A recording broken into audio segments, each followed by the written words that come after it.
अस्सलाम वालेकुम dear students, कैसे हैं आप सब। उम्मीद है कि आप सब खैरियत से होंगे। आज हम क्लास 10th उसका जो हमने चैप्टर नंबर 2 स्टार्ट करने जा रहे हैं, जो यहाँ पे चैप्टर नंबर 15 है आपकी बुक में, स्टिशियोमेट्री। हम इस चैप्टर को डिस्कस करेंगे। आज स्टार्ट करने जा रहे हैं। हमने इसके लास्ट वीडियो में इसके कंस्ट्रक्टेड क्वेश्चन, डिस्क्रिप्टिव क्वेश्चन, इसकी एक्सरसाइज को सोल्व किया था। तो चैप्टर नंबर 1 हम कंप्लीट कर चुके हैं। आप उसको प्लेलिस्ट में आप जाके उसको हर वीडियो टॉपिक वाइज वीडियो आप उसको वहाँ से देख सकते हैं। नेक्स्ट चैप्टर हम इसका स्टार्ट करने जा रहे हैं स्टिशियोमेट्री। सबसे पहले आपको ये पता होना चाहिए स्टिशियोमेट्री क्या होती है। वीडियो को स्टार्ट करने से पहले हमारे इस चैनल को सब्सक्राइब कर लें ताकि हमारी हर वीडियो आप तक पहुंचती रहे। अच्छा जी, हम इस चैप्टर को स्टार्ट करते हैं। चैप्टर को स्टार्ट करने से पहले आपको ये पता होना चाहिए स्टिशियोमेट्री, चैप्टर का नेम स्टिशियोमेट्री। स्टिशियोमेट्री होती क्या है? स्टिशियोमेट्री बेसिकली क्या होती है, हम इसके थ्रू किसी भी बैलेंस्ड केमिकल इक्वेशन को यूज करते हुए रिएक्टेंट्स की, प्रोडक्ट्स की अमाउंट को, क्वांटिटी को फाइंड आउट करते हैं।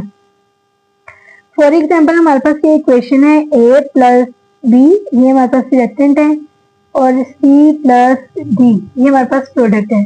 ये हमारे पास इक्वेशन है। इसके जो है हम इसका मोलर मास निकालते हुए इस इक्वेशन को यूज करते हैं हम इसके नंबर ऑफ मोल्स फाइंड कर सकते हैं, इसके मास निकाल सकते हैं। हम इसका मतलब कि इक्वेशन को यूज करते हैं हम इन रिएक्टेंट्स की क्वांटिटी और प्रोडक्ट्स की क्वांटिटी को फाइंड कर सकते हैं। और इस सारे प्रोसेस को हम क्या नाम देते हैं? स्टिशियोमेट्री का। अगेन मैं रिपीट कर दूं, स्टिशियोमेट्री के अंदर हम किसी भी बैलेंस्ड केमिकल इक्वेशन को यूज करते हुए उसके किसी भी रिएक्टेंट्स की, प्रोडक्ट्स की अमाउंट को कैलकुलेट, क्वांटिटी को कैलकुलेट कर सकते हैं। तो बेसिकली ये चैप्टर हम इस पूरे चैप्टर के अंदर इन्हीं चीजों को, इससे रिलेटेड हर चीज को डिस्कस करेंगे। तो सबसे पहला हमारे पास टॉपिक है इस चैप्टर के अंदर, जो कि मैं आपके साथ शेयर करती चलो, मोलर वॉल्यूम। मोलर वॉल्यूम को हमने थोड़ा सा डिस्कस करना है। नेक्स्ट टॉपिक है हमारे पास कंसंट्रेशन ऑफ सॉल्यूशन। आज हम इन दोनों टॉपिक्स को देखेंगे। एग्जाम्पल्स हम चैप्टर के लास्ट के सारे एग्जाम्पल्स हम सोल्व भी करेंगे, डिस्कस भी करेंगे, लेकिन पहले हम इन चैप्टर्स को टॉपिक वाइज, हम चैप्टर्स में जो भी टॉपिक वाइज हम इसको डिस्कस करेंगे। आज हमने इसके फर्स्ट 2 टॉपिक को डिस्कस करना है। मोलर वॉल्यूम क्या होता है, कंसंट्रेशन ऑफ सॉल्यूशन क्या होता है। तो सबसे पहले हम मोलर वॉल्यूम को देखते हैं। मोलर वॉल्यूम क्या होता है हमारे पास, इसके मेन और इजी वे में मैं आपके साथ इसको डिस्कस करूंगी। यूनिट नंबर 15 है हमारे पास स्टिशियोमेट्री का पहला टॉपिक है मोलर वॉल्यूम। मोलर वॉल्यूम होता है 1 मोल ऑफ ऑल गैसेस। कोई भी हम गैस ले लें, कोई भी गैस, हाइड्रोजन, आर्गोन, नियोन, हमने कोई भी गैस ली है, ऑक्सीजन ले लिया, कार्बन डाइऑक्साइड ले लिया, उसका 1 मोल लेना है। 1 mole of all gases occupies a volume of 24 decimetre cube. वो कह रहा है कि हम किसी भी गैस का 1 मोल ले लें तो वो कितना वॉल्यूम ऑक्यूपाई करेगी, 24 डेसीमीटर क्यूब एट, लेकिन शर्त क्या है, रूम टेम्परेचर और प्रेशर के ऊपर। स्टैंडर्ड टेम्परेचर हमने यूज करना है, स्टैंडर्ड ही प्रेशर यूज करना है। स्टैंडर्ड टेम्परेचर कितना होता है हमारे पास, ऑलमोस्ट 25 डिग्री सेल्सियस, और जो प्रेशर होता है वो 1 atm के अकॉर्डिंग इक्वल होता है। स्टैंडर्ड टेम्परेचर और स्टैंडर्ड प्रेशर यानी हम रूम टेम्परेचर और रूम प्रेशर के according he, room temperature and pressure RTP का मतलब है, उसके ऊपर रहते हुए, उसके अंदर रहते हुए हमने कोई कंडीशन चेंज नहीं करनी। तो हम क्या करेंगे कि किसी भी गैस का 1 मोल ले लें तो वो कितना वॉल्यूम ऑक्यूपाई करेगी, 24 डेसीमीटर क्यूब। तो इसको हम बोलते हैं मोलर वॉल्यूम। इसी को हम क्या बोलते हैं, मोलर वॉल्यूम। इसकी डेफिनेशन में आप राइट कर सकते हैं कि 1 mole of all gases occupies the volume of 24 decimetre cube at room temperature and pressure. अब देखिए 1 मोल ऑफ ईच गैस, हर गैस का जो 1 मोल है contain some same number of molecule. हम किसी भी गैस का 1 मोल ले लें, उसमें जो नंबर ऑफ मॉलिक्यूल्स होंगे वो सेम होंगे और ऑक्यूपाइज द सेम वॉल्यूम, और वॉल्यूम भी वो सेम ही ऑक्यूपाई करेंगे। फॉर एग्जांपल हमने हाइड्रोजन का 1 मोल ले लिया है, उसके अंदर भी नंबर ऑफ मॉलिक्यूल सेम होंगे। अगर हमने ऑक्सीजन का 1 मोल ले लिया, उसमें भी नंबर ऑफ मॉलिक्यूल सेम होंगे।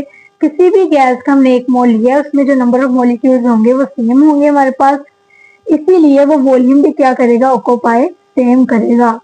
होप सो कि आपको अंडरस्टैंड हो रहा है कि मैं क्या कहना चाह रही हूँ। तो आपके इस टॉपिक के अंदर यही चीजें डिस्कस की हुई हैं। तो आप एमसीक्यूज के लिए भी इन चीजों को ज़हन में रख सकते हैं कि आपका टेम्परेचर स्टैंडर्ड कितना होगा, और ये केल्विन में कितना होगा, सेल्सियस में कितना होगा, और प्रेशर कितना होगा टॉर में और एटीएम में। तो ये आपने चीज देखनी, इसकी डेफिनेशन देखनी है जो कि मैंने अभी आपके साथ शेयर की है। इसके अलावा नेक्स्ट टॉपिक हमारे पास है कंसंट्रेशन ऑफ वॉल्यूम। इसमें भी हम देखेंगे कंसंट्रेशन क्या है, किसी भी सोल्यूशन की कंसंट्रेशन क्या होती है। तो ये देखिए, concentration of a solution is a measure of amount of fluid. किसी भी फ्लूइड की अमाउंट को मेजर करना, किसी भी अमाउंट फ्लूइड की अमाउंट हमने देखी है that has been dissolved in given amount of solvent. मतलब किसी भी हमारे पास सॉल्वेंट दिया गया एक गिवन अमाउंट में, उसके अंदर हमने देखना है कि फ्लूइड की कितनी अमाउंट ऐड की है, तो वो उसकी कंसंट्रेशन के इक्वल होगा। यानी हमने फ्लूइड को अगर कम ऐड किया तो वो उसके अकॉर्डिंग उसकी कंसंट्रेशन हम बताएंगे, और अगर फ्लूइड की अमाउंट ज्यादा ऐड की है वो उसके अकॉर्डिंग वो उसकी कंसंट्रेशन होगी। तो किसी भी फ्लूइड के सॉल्वेंट के अंदर, गिवन अमाउंट ऑफ सॉल्वेंट के अंदर हम जितनी भी फ्लूइड की अमाउंट को ऐड करेंगे वो कंसंट्रेशन ऑफ सॉल्यूशन के इक्वल होगा। और फ्लूइड की अमाउंट हम किस में लेते हैं, it is expressed in grams और मोल्स। यहाँ तो हम उसको ग्राम्स में शो करते हैं, यहाँ तो हम उसको मोल्स में शो करते हैं। लेकिन जो हमने सॉल्वेंट यूज किया है, सॉल्वेंट को या सोल्यूशन जो भी है उसकी क्वांटिटी को हमने किस में करना है, quantity of solution expressed in terms of volume. हम उसको वॉल्यूम में ही एक्सप्रेस करते हैं, यानी डेसीमीटर क्यूब में और सेंटीमीटर क्यूब में। फ्लूइड की अमाउंट को ग्राम्स में, मोल्स में, और इसको हम डेसीमीटर क्यूब में और सेंटीमीटर क्यूब में हम इसको मेजर करते हैं। तो ये आप कंसंट्रेशन ऑफ सोल्यूशन इसमें बताइए। अब यहाँ पे दो चीजें मैं आपके साथ शेयर कर दूं जो आपकी बुक में नहीं है।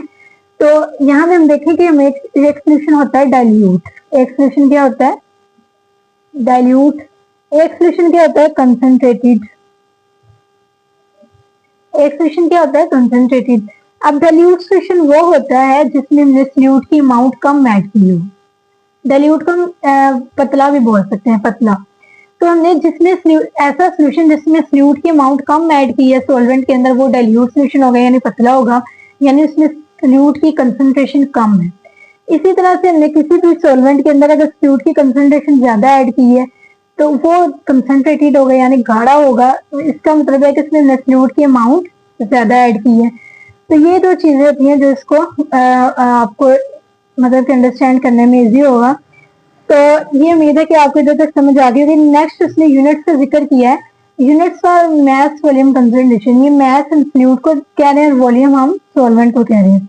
तो मास वॉल्यूम कंसंट्रेशन में अगर हम यूनिट ले तो हम उसका यूनिट लेते हैं ग्राम पर डेसीमीटर क्यूब। मास के लिए ग्राम और वॉल्यूम के लिए डेसीमीटर क्यूब। और अगर हम वही यूनिट मोलर कंसंट्रेशन के लिए लें, यानी मोल के फॉर्म में लें, तो मास के लिए हम मोल, और यहाँ पे फ्लूइड के लिए मोल, और ये सॉल्वेंट के लिए हम decimetre cube. Mass volume concentration के लिए ग्राम पर डेसीमीटर क्यूब और मोलर कंसंट्रेशन के लिए मोल पर डेसीमीटर क्यूब, ये दोनों यूनिट्स यूज होते हैं। तो यही आज के टॉपिक में आपके साथ डिस्कस किया गया था। इसके अंदर कंसंट्रेशन ऑफ सोल्यूशन के अंदर इसके अलावा और कोई भी चीज डिस्कस नहीं की गई। उम्मीद है कि आपको अंडरस्टैंड हो गया होगा, इजी वे में मैंने आपके साथ डिस्कस किया। नेक्स्ट वीडियो के अंदर हम इसका नेक्स्ट टॉपिक डिस्कस करेंगे जो कि है calculate the concentration of solution in titration using empirical data. हम इसको देखें